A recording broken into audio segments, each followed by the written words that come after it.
Welcome to the Fran Snyder Podcast, where I talk to artists and music fans to explore how music connects us through great stories and experiences. Brought to you by the Listening Room Network. Today's guest, John Hall. Welcome to the Fran Snyder Podcast. How are you today? Thanks, Fran. It's good to see you. You got some New York attire for December. Is it a little chilly in the house right now? Not so chilly indoors, but it's been chilly out. We're having a Christmas heat wave right now, meaning the temperature will be in the 50s today and tomorrow, and then another cold snap comes after that. But hey, it's the shortest day of the year, yesterday was anyway. Well, when I'm in Florida, and whenever the temperature drops to 50 degrees, my parents put their house on the market, so it's a little different here. Right. So it's great to connect with you. You've got some interesting stuff going on, certainly a fascinating history. So just for the audience, John Hall was one of the main members of the band Orleans, who had the massive hits, Dance With Me and Still the One. It's funny, just like 3 weeks ago, I was goofing off watching YouTube and started I'm working up some new stuff for a house concert show actually coming up in January. I'm just trying to think of some fun covers to play. And Still the One's just been playing like crazy on the radio lately. And I was like, let me see if I can learn that. And then of course I get to the bridge and I'm like, nope, can't do that without harmonies. It's a bunch of suspensions over the root. Yeah, but it must have been a real challenge to get to sing that on anything less but a great vocal day. Those I actually harmonies. That was Larry Hoppin, who was another one of the three original members of the band, and he had that tenor, that high radio voice. I'm a natural baritone. I've always wanted to write songs and sing songs in the Little Richard, Paul McCartney range, which is too high for me. Yeah. So Johanna and I wrote that song, but Larry sang the lead on it. Right, but I mean, just in general, the harmonies, it's like a 3/4, it sounds like an 8-part harmony on the record, but, singing intricate harmonies like that on stage. But the harmonies were tripled. Yeah. We sang, it was 3-part, I believe, on the bridge, and then some of the choruses have a bass part. Yours do the work. Yeah. But 3-part 3 times, so it was stacked. Yeah. And that's the sound, that's kind of what we're known for. Yeah, what year was that song out? That was your first. That was the first hit for the band, right? We actually had a top 40 record with Let There Be Music, and then a top 5 record with Dance With Me, and again with Still the One. So that was 1976 for Still the One. 76. Okay, excellent. That's like right. Ancient history. Yeah, that's the year that I moved to the States. I'm actually from Montreal, Canada, not too far from upstate New York, where you're from. Mm-hmm. You mentioned you've got roots in the Woodstock area there. Is that where you were when you were coming up as a musician? Well, a good part of it. I grew up in Elmyra, New York, out in the western part of the state, and wound up playing in bands in my brief career in college at Notre Dame University. I was in a bluegrass band, an a cappella group, and a couple of rock bands, and played. I played marching, field drum in the football pep band and all kinds of stuff. But I played my first professional gigs in Georgetown, Washington, D.C., and then moved because I didn't actually have anything. I didn't have an apartment, and I had no furniture, no stuff. But so me and my suitcase and my buddy and both of our guitars hopped on a bus to New York and played at the Cafe Wine, Greenwich Village, and then, lived and worked out in New York for a while, and started making records when I was there, and moved to California for a little while, and made my first solo album out there, and then came back to New York, and then up to Woodstock, New York, and then Woodstock was where I was living when I started to really have success as a songwriter, as a band leader or member, and also as a sideman with playing guitar with different artists that kind of catapulted me into the closest thing to fame I'll probably ever have. I haven't read your memoir yet, but you've certainly had a fascinating story in terms of the people you met, people you worked with, and I guess people you're still working with. It's great. You must have been friends with Don Schlitz for quite some time. You guys are still writing together? Since '86. No, well, Don's retired. He's not writing, he says, at all. He says. He said he doesn't want to write for today's market, whatever that happens to be. Yeah. And sometimes it's hard to tell, but I write songs because I enjoy doing it and because I love trying new things and also writing with other people. Co-writing is a terrific social experience as well as a musical one. But Don and I, we did a bunch of work together back then, and he's a great guy. And before we get into, I guess, your current projects, you've got a new record coming out next year and a couple of brand new videos to share. Let's talk a little bit about the memoir that you self-published a few years back. You must have some great stories. There was a Halloween story. Yeah. I, like everybody else, like most people, I've had my fan gushing, embarrassing experiences. Like, when you finally meet someone you've really admired or whose work and whose music you just loved. Yeah. And Orleans was on the road opening to Jackson Browne when Still the One was out on his Running on Empty tour. And it was a great tour. They were sort of at the peak. Jackson was the peak of his career, and we had Still the One out and on the charts. And so we played all over the country, but in LA we played at the Shrine Auditorium. And we did our set and, standing ovation, encore. We were hitting on all cylinders. So, and I sweat a lot on stage. I came off stage and changed into dry clothes and went back out to watch Jackson's set from the wings. And so stage right to the left, as you're looking at the stage from the audience, right. I'm standing in the wings behind these thick curtains that they have. And so nobody can see me, but I'm there watching Jackson. And I look in the dark next to me, and about 5 feet away is Joni Mitchell. Mm. And I kept thinking, should I say something? No, she's probably bothered all the time. And finally I gave in, and I don't remember exactly what I said, but It was something like, I felt everything you ever did. What sign are you? I mean, I'm sure it was something really embarrassing. And her eyes rolled up into her head, and she walked around the back side of the curtains to the other side of the stage and watched the rest of Jackson's set from there. And so I got to live that down after I became friends with James Taylor and Carly Simon, who was his spouse at the time, and vice versa. And they invited me to a Halloween party at their house in New York, and everybody's wearing masks. And it was a nice time, but I hear music coming from one of the bedrooms, and so I just kind of followed the sound and went in there. And there I can tell, because you can see people's hair and hear their voices. It's James and Carly singing with Paul Simon and Joni Mitchell. Wow. Doing "Why Do Fools Fall in Love?" Why do fools fall in love? And the old doo-wop song, and no one was singing bass.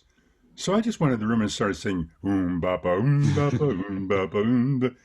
Why do birds sing so gay? Lovers await the break of day. Why did they fall in love?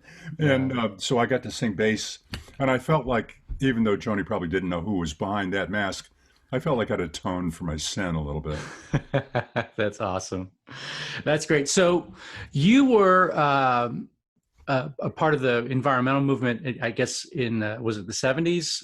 When you just was when we did the No Nukes concert, but the environmental movement is still going on. It was going on before I got involved with it, but I have been very involved. Right, but I guess that led you to actually want to make some changes in the world and running for Congress, right? You wound up serving. And so I had served on the school board in the town just to the east of Woodstock, New York, Saugerties, New York, and 2 terms there, and also 1 term as a county legislator.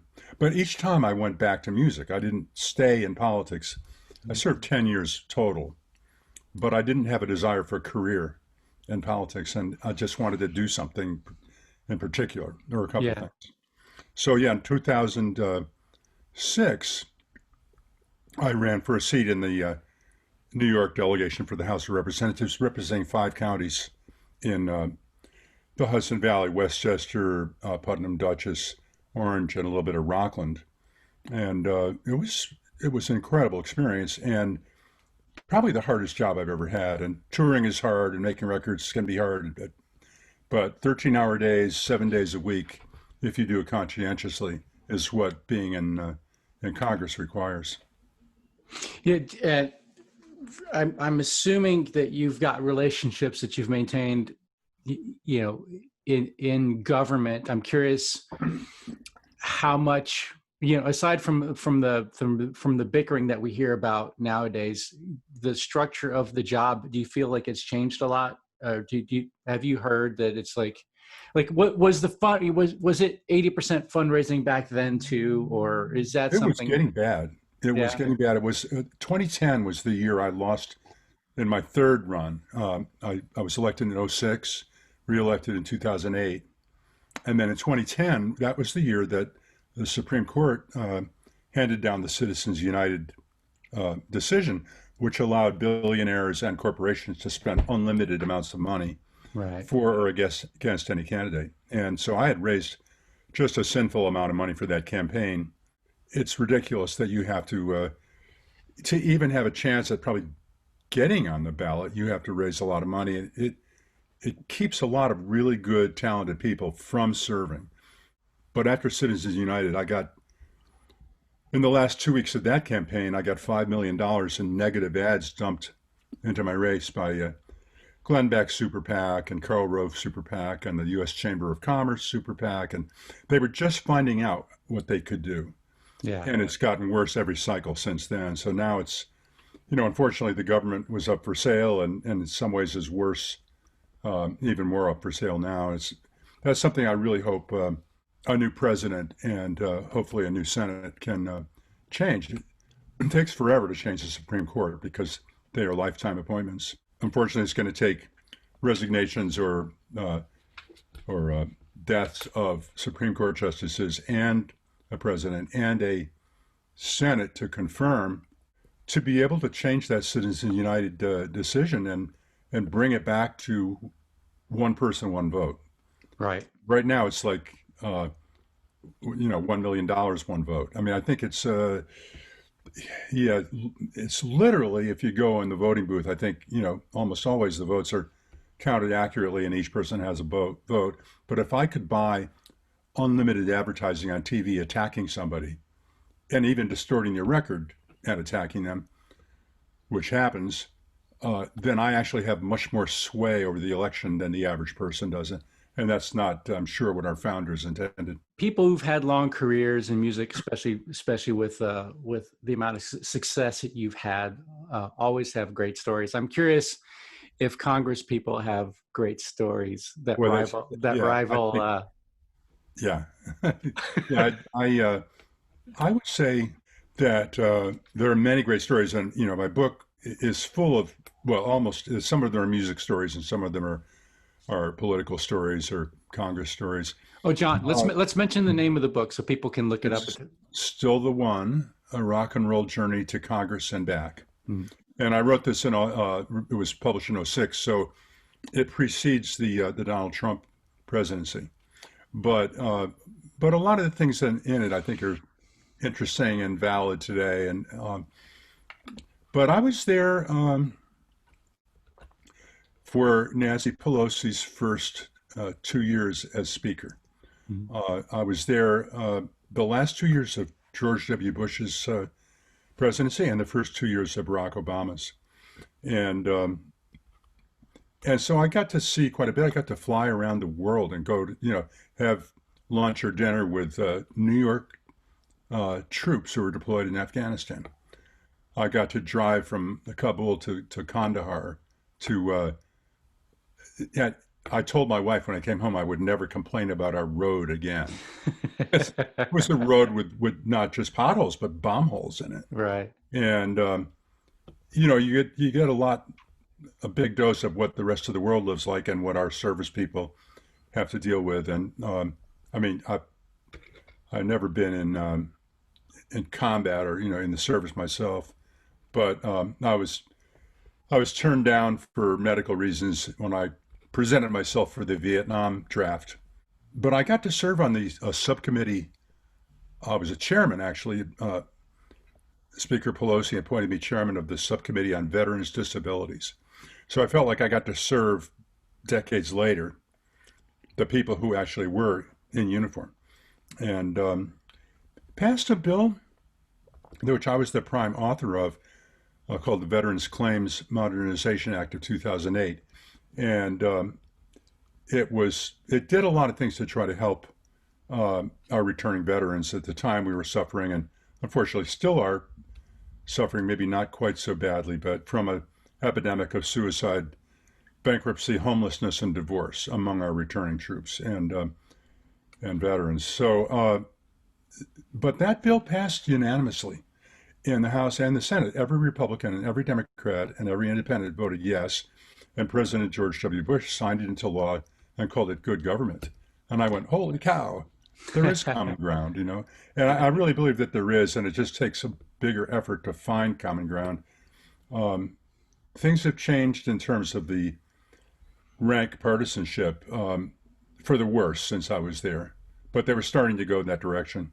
Oh, here's one little story. I'm getting on the elevator to go out from the street level to the chamber of the House of Representatives, and everybody crams in when there's a vote called. People come from different meetings in different buildings, and so I'm in the middle of this crush of members, and there's a Republican member from, I think it was Darrell Issa from California, who I don't have politically really much in common with, but or in terms of opinions about policy. But so he turns to me and says, "Did you write Dance With Me?"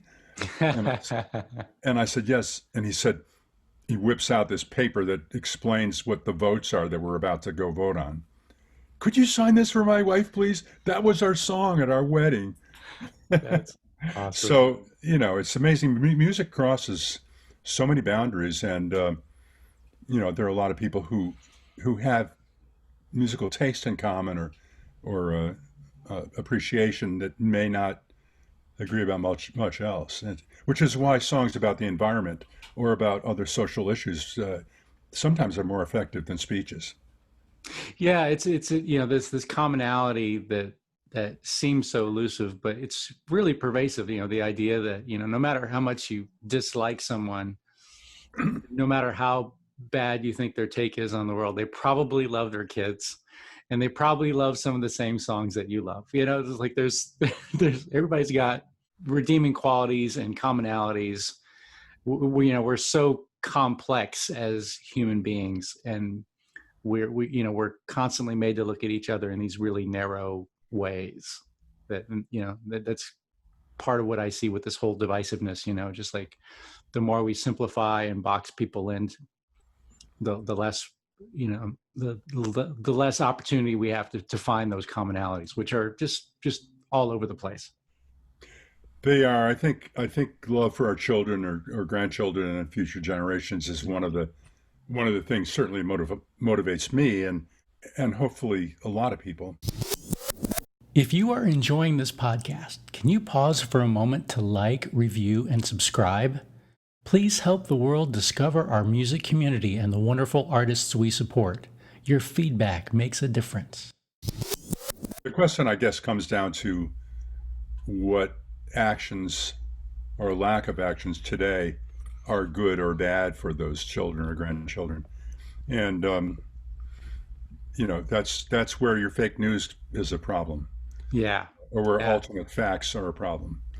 Yeah. So, but, once something can be established as a common accepted truth, then hopefully you can agree on what needs to be done. So, it's a tall order, but my friend Hank Johnson, who's the main guy I'm in touch with still from my freshman class in 2006 in Congress, he's still in Washington. He represents a a district in Atlanta, Georgia, and he was telling me.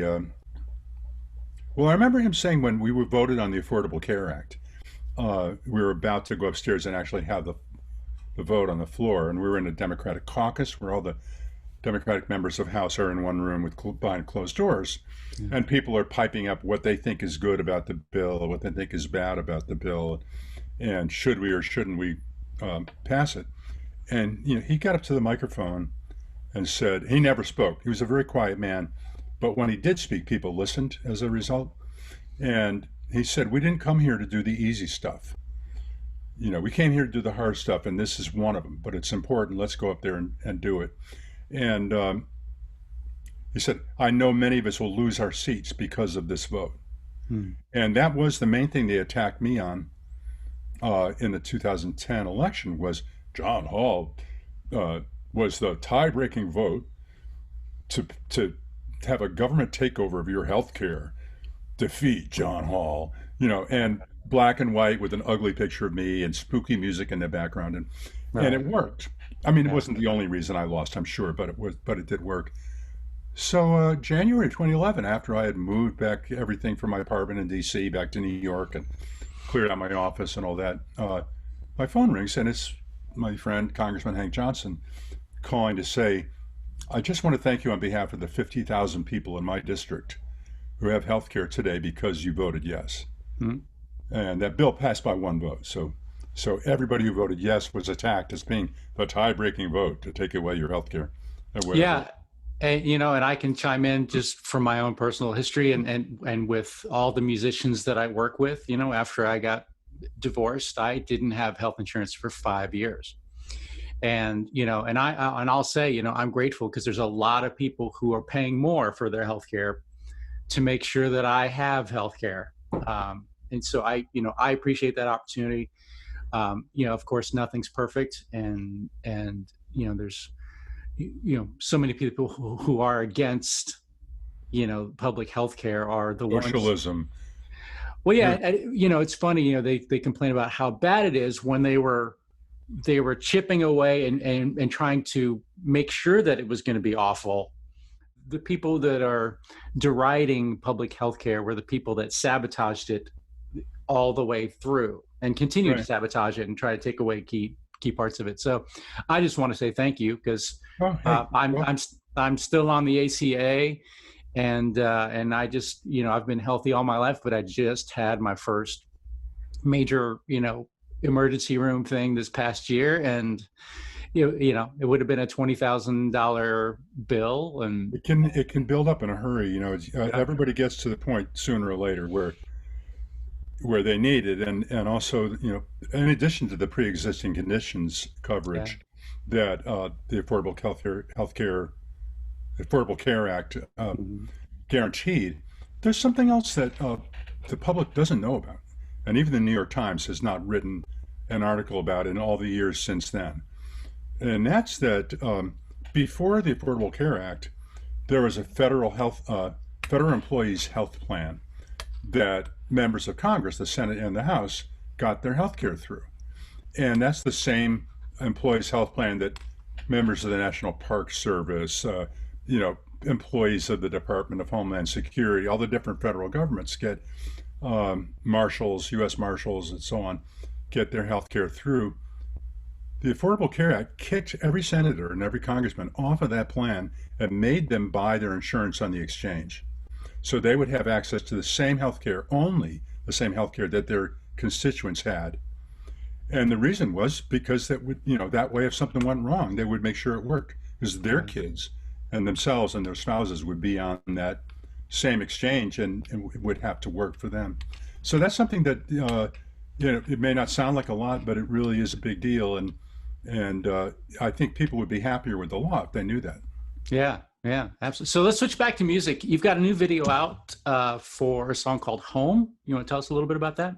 Sure. Home is a song that Don Schlitz and Johanna Hall and I wrote together and on a writing date in Nashville. And back in the 80s, it was, in Nashville, people get together, they make an appointment. Thursday at 10 o'clock, I'm going to write with so-and-so. So Don came out to our apartment southeast of Nashville, and we were sitting at the table, and our daughter Sophie, who was about 6 or 7, and we didn't have a babysitter, and she was just there in the apartment with us. And we bought her a bunch of toys and Barbie dolls, new Barbies, so she could play in her room with them while the grown-ups got serious and wrote a song. And Don's a dad, and we just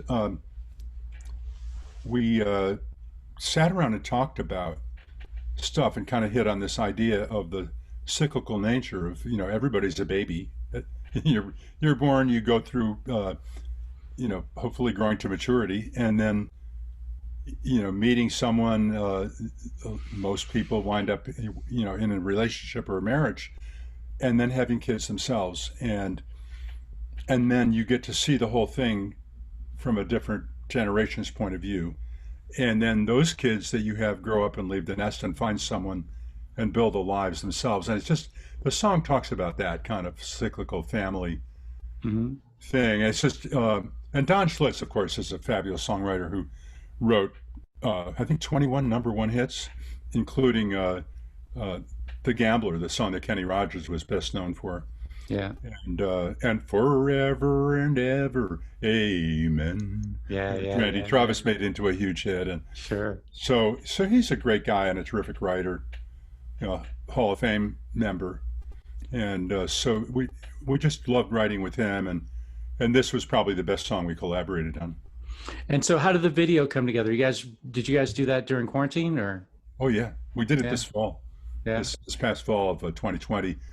First of all, we recorded the audio separate, each of us ourselves at home. And then when it came time, after our engineer mixed that into a 2-track, stereo mix, we then had to do the video. And each one of us, we've been doing these videos where we shoot ourselves or have somebody record the video of us at home.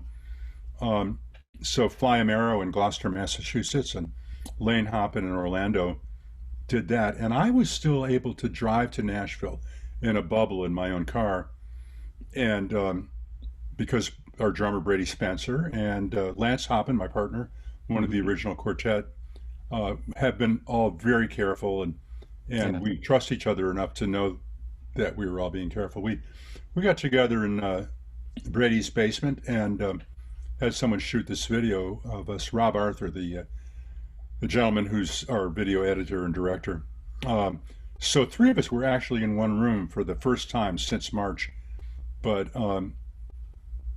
it's a process that a lot of people are using now and getting very good at. And so Rob Arthur, by the way, our video specialist, has been doing the Doobie Brothers Listen to the Music in Isolation, and I saw that one. I saw that one. Frampton and Sammy Hagar and Mick Fleetwood, all these other people doing different songs.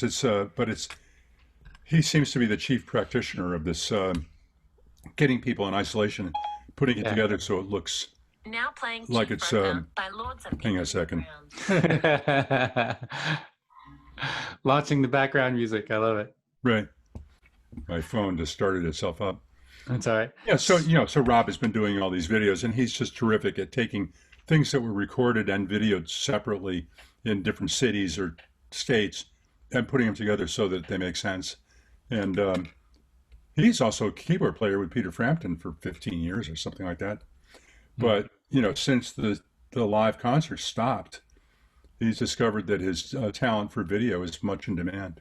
So, some people are fortunate enough to be able to reinvent their jobs, and not everybody, unfortunately, but for some people that happens. Okay. And before we talk about your solo record that's coming out, you want to tell me a little bit about the New Star Shining video, the Orleans version? Yeah, New Star Shining is a song that Johanna and I wrote just with the 2 of us. It was originally supposed to be for an Alabama record, the band Alabama. Mm-hmm. This is back when bands were being named after cities and states. Chicago, Boston, Orleans. Yeah. Alabama. So we just heard through our publisher, our music publisher, that Alabama was making a Christmas record and looking for songs. So we wrote this song for them, and they heard it and didn't like it that much and passed on it. But it was actually worked out for the best because Ricky Skaggs and James Taylor recorded a duet on it and made a video, an MTV style video of it, and but we recorded it with Orleans back in 1993. It was on a record that came out in Japan only called A Woodstock Christmas, with a bunch, John Sebastian and Robbie Dupree, and a bunch of different artists who lived in and around Woodstock. And so we released it again this fall, but with a lyric video to go with it, which shows it's a Christmas story basically, but it's written from the point of view of a couple in today's world. Maybe a steelworker from Pittsburgh and his wife anticipating the birth of a child, but not knowing if they would be able to handle the responsibility and the expense, and how are they going to make ends meet. Yeah. And it's real, and there are homeless people and people in extremists, and in the video, pictures of children from all over the world and different cultures, and that I think is a message that resonates. That you look for the sacred, you look for the new star shining, and it's in every child's face. Yeah, that's beautiful. And so it's great that you've been active and productive during quarantine. Everybody's kind of finding it, like as you said, everybody's either reinventing or finding hobbies or ways to diversify or reconnect with projects they long not had time for. You've got a solo album coming out in the spring. Tell us a little bit about that, and is there a possibility that house concert hosts in the Northeast could have a solo show? Yeah. I've done a few house concerts over the years, and it's really fun, and maybe that would be a good thing to do. I have this record that I've been putting together for the last year, and including songs that have been written just in the last couple of months and recorded, and we're just finishing the mixes now, and a few more adjustments to make this week, but basically it's done. And I need to put together a sequence, although some people say sequences don't matter now. People listen to individual songs, or they put it on shuffle and listen in whatever order it comes up. Right. I still am from the old school, and I think that how one sequences one song after the other really matters to me anyway. That's how I listen to records. Sure. The way the artist might have intended them to be. And so the title of my album will be Reclaiming My Time, which is what somebody says on the floor of the House of Representatives. Like, if the chair gives me 5 minutes to speak, and I'm standing up talking about, climate change or whatever, and someone from across the aisle or on the same side goes, may I comment on that? And I say, I yield my time to the gentleman from Iowa or wherever he's from, and that person speaks for however long I decide to let them speak, because it's my time. Right. And then when I want to cut them off and finish what I was saying, I say, reclaiming my time, I would like to say that, etc. Right. So for me, it's a joke about that, but it's also reclaiming the time and the music maybe that I would have made during the 10 years I was in elected office, because that's a chunk of anybody's life. Sure. And so these are songs that were kind of pent up, and now have seen the light of day, or will see the light of day. So I'm excited about it. And there's a new Orleans record in the works, the band Orleans new record, and that'll be out next year as well. I'm guessing the cover of that album's not going to be shirtless. Pardon me? I'm guessing the cover of the new Orleans record is not going to be shirtless. The funny thing is, we were dressed. We had t-shirts and jeans on, and when the photographer took that picture of the Waking and Dreaming album that people call our naked album cover, right? And he shot 2 hours of film, and And he gets to the end. He says, I got 2 frames left. Why don't you all take your shirts off? And he had us standing on a piece of tape on the floor. So we had to be all like bunched together and interacting, which is an interesting technique. But so there we are with our arms shaped around each other. And I think Kmart, it was, refused to carry it because it looked like we were naked. That you can tell how much the times have changed. Today, this is nothing. There are covers and videos, for that matter. They're so risque that this would be the mildest thing. Right. But we had to airbrush in, or have the record company airbrush in, the tops of our jeans because they weren't quite visible in the picture. Anyway, it's there are a lot of stories like that too from the music business or from any business. Awesome. So I've got one last question before I let you go. I'll link to the various projects and to the videos in the YouTube video as well as in the podcast version of this. Last question: how is being in Congress similar to being in a rock and roll band? Well, it's very similar, and especially campaigning for Congress is very similar. Because I've been on stage, since I was a teenager, and learned how to handle hecklers and rowdy crowds and bottles being thrown at the stage or tomatoes or whatever, it was no problem at all for me to campaign and be up on stage giving a speech about what I wanted to do and deal with somebody in the audience who shouted something out or who disagreed with me. And I'm a voracious reader. I'm reading, half a dozen newspapers a day, and was back then as well. So people thought, this tree-hugging guitar player, what does he know? How can he run? And including my opponent in 2006 thought that. And but because I had experience being up in front of people on stage, and a little knowledge to back it up, I didn't get rattled. And so that you can sneak up on people. I was a stealth candidate. And so that's a similarity. When it comes to actually being in Congress and being a musician, some of that carries over. But actually being in the office is much harder than campaigning for it.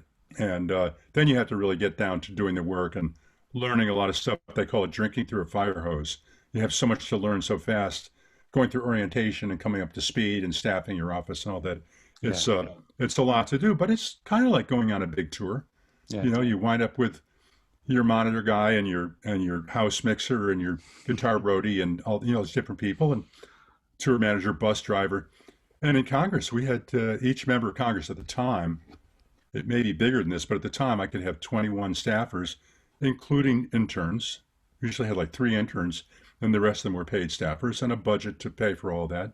Yeah. And it's like putting a big tour together, except you're mostly staying in one place. But there's a lot of parallels. Awesome. John, what a pleasure to meet you and chat with you. We'll share this on our site, and we look forward to hearing the new music this spring. All right, Fran. Well, thank you so much for having me, and have a great holiday. And to everybody out there watching and listening, have a great holiday yourselves, and hope to see you in the new year. All right. Well, thanks for your service in Congress, and thank you for the great music that we're still enjoying today. Thanks, John. You're welcome. Bye-bye. Bye. Thanks for listening to the Fran Snyder Podcast. Please subscribe, like, or share to help your friends discover this community. Also, I'd love to hear from you with any feedback or suggestions you have. And if you'd like to learn more about house concerts and listening rooms around the world, please visit and join listeningroomnetwork.com. You can email me from there. See you next time on the Fran Snyder Podcast.